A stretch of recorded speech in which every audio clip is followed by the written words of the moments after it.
Good day to each and everyone. Hi, hello, this is Daisy Redeemer Induque from BTLAD 1-7B.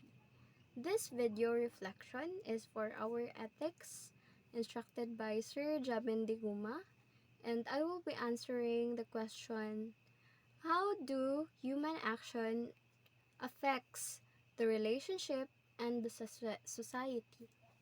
So first and foremost, I will be sharing my knowledge about human action. This is um,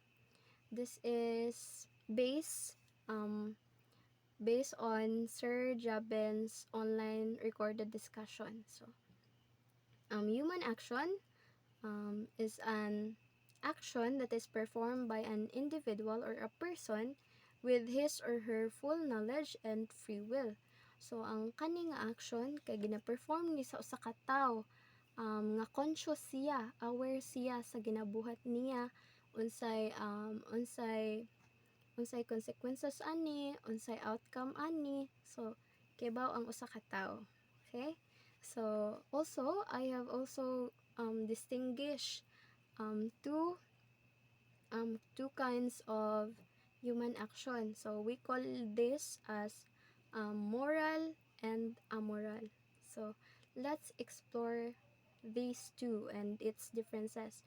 So, first, moral. This is good deeds that contributes meaningfully to our relationships and our society.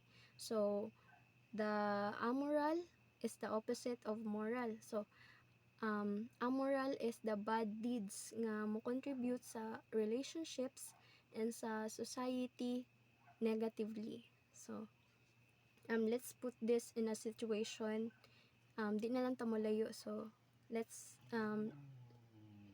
use my own experience. So, since ako,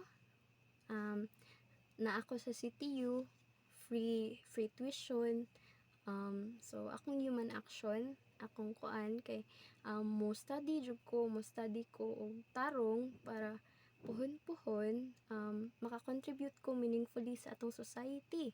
So mo study ko imbis mag-train ko pagka teacher, since ang akong gikuha kay future teacher teacher sa ICT. So while nag-school ko diri sa CTU, ako nang ginahubog akong kaugalingon nga mahimong teacher.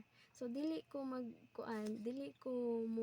focus ko sa akong pag-eskwela, so that ang relationship nako towards sa ako ang university, which is ang CTU, makaingon ang CTU nga ay kaning bata murag wala ko nakakuan, wala ko nagmahay nga akong gitagaan og slot. Ako siyang gitagaan og chance nga mapakita niyang potential. So ang relationship nimo towards your university is good, mo strengthen siya kay nakakita man siya nga you're doing good. So mao na ang moral.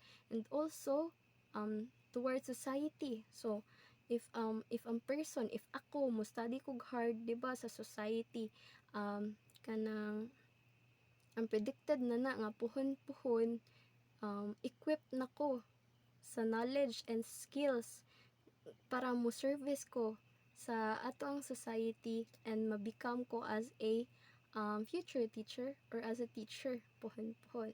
So mo lupad ta sa amoral. So ang amoral, kung opposite atong gibuhat, so nako sa CTU kay ba ko nga free tuition, tapos ang akong gibuhat instead ang ako ethics kay nag-train ko pagka teacher, ang akong gitrain kay pagkatambay. So so imbis imong gina-train imong kagalingon, imong ginahimo as habit ang pag full sa imong knowledge, pag-explore sa mga skills, nag-train ka as pagkatambay. So unsa may contribute ana towards sa relationships nimo with the school. So syempre ang school nimo, ang CTU ana mo na, sus, saya nga may paggihatag din ako sa lain gyud. May paggihatag nako ang slot sa lain kay napay mas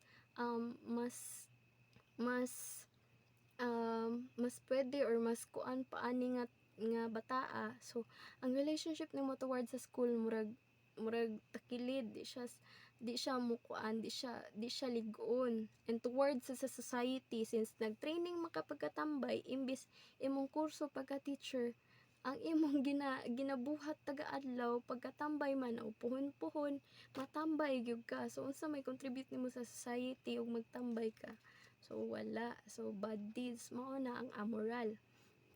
So to answer the question, so it depends on how an individual use human action.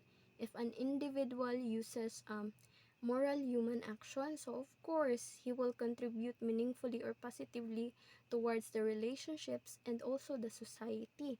If an individual uses amoral human action, so of course imbis mo strengthen mo reflect siya as bad or negative ang imong contribution towards sa relationships and also the society.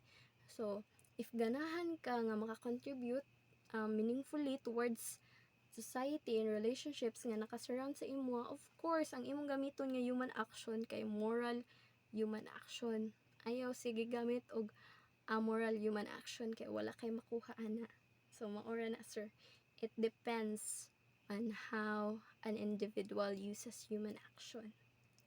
So it could be good or bad contribution. Thank you. Once